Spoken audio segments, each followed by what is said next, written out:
And it's important to recognize just how much of a threat the CCP poses to the entire world, and not just about the coronavirus. I mean, we also saw them on Twitter earlier today going on and seemingly gloating about the situation. Well, not seemingly, they were gloating about the situation in Afghanistan. One person doing their best to make sure that all of this is, well, people are aware of it. It's constitutional law attorney Jonathan Emord, and he is the author of the book, The Authoritarians, Their Assault on Individual Liberty, the Constitution, and Free Enterprise from the 19th Century to the Present. I have to say I have this book. And PJ Media, he's got a great piece up there right now called The Great Betrayal, and it really dives into the lab leak. Remember the lab leak theory that we weren't allowed to talk about for quite some time? Jonathan joins us now. Jonathan, thanks so much for giving us some of your time today. I know it's kind of crazy and the news is difficult to manage. I've got to get your reaction, though, to the different state agencies. I mean, and I know that they're newspapers, but they're all operated by the Communist Party of China, that were gloating essentially about what was happening in Afghanistan and talking about essentially what would happen if they declared war on Taiwan, or at least went to invade Taiwan, and how they had no expectation that the U.S. would really be able to do anything. What is your response to what they were tweeting earlier? Well, it's definitely the case that China, for a very long period of time, has been interested in advancing its interests around the world at the expense of the United States. And the naive assumption on the part of many people in the United States that China is benign should be changing rapidly. It should have changed a decade ago. They are a malignant power intent on destroying the United States and intent on using every means possible to overthrow us, to damage our interests around the world. And so, of course, they're gloating right now. You've got an ignominious defeat, thanks to Joe Biden, in Afghanistan. And I don't think that we're going to see any change in China's direction through any degree of diplomacy. We have got to get smart. We have got to undermine the regime. We need to take every advantage that we have and use it against them. We shouldn't be engaging in any trade with China. They're using everything to their advantage and to our great disadvantage.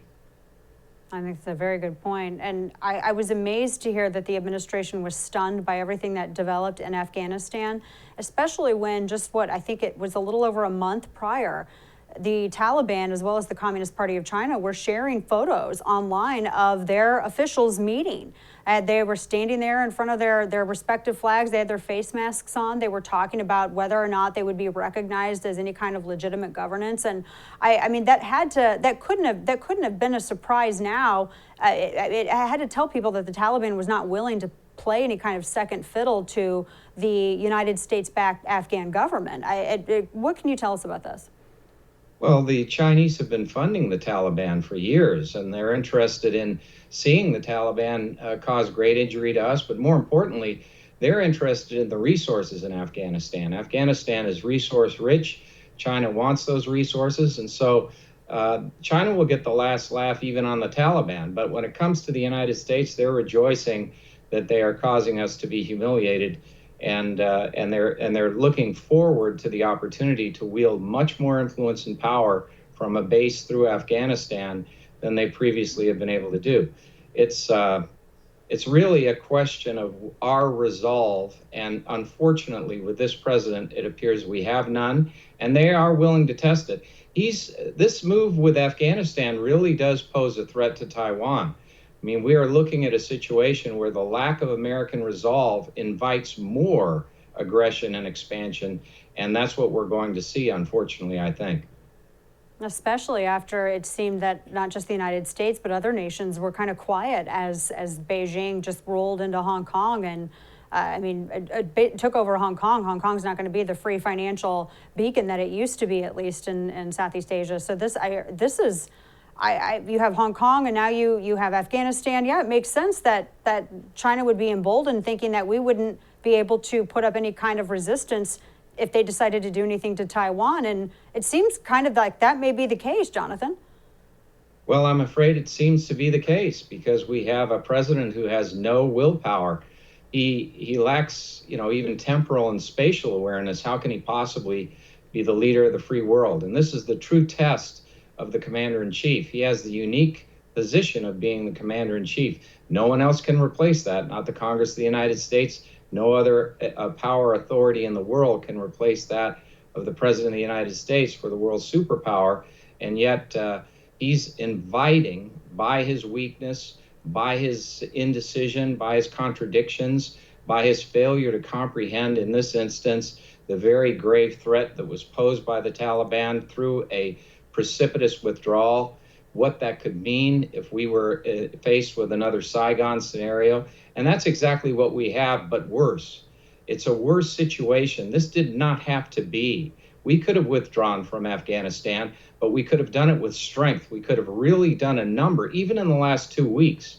Through strategic bombing, we could have destroyed their supply lines. We could have done a number on the Taliban, but he's done absolutely nothing. In fact, he's barely able to keep hold of the airport. I mean, it's a shocking, ignominious defeat. There's no other way to look at it. Yeah, Jonathan, when I look at this situation, me, a civilian, I do not have any military experience. I do not have any military training. I mean, I have a lot of firearms training, but that's about it. You know, nothing, no military service. When I look at this situation, me, a civilian, and you just made a very great point. Why not have these strategic strikes to take out their supply lines? I mean, there's a reason why they've been able to drop so many cities as quickly as they've been able to, and their speed apparently surprised the administration. The Guardian had an interesting piece about this the other day, or yesterday rather. But when I'm recognizing this, that's where I really get concerned, because I should never be in a position as a civilian where I think maybe our government and military leaders could have done this better. What does that say to you about the people that are advising the President of the United States on these issues? Well, I think they're paralyzed with indecision, and that's what you look for in a leader in a crisis like this, in a commander-in-chief, is decisive action. You look for bold leadership and decisive action. If instead you have someone who's cowering in a corner, who won't even leave Camp David until he absolutely is forced to,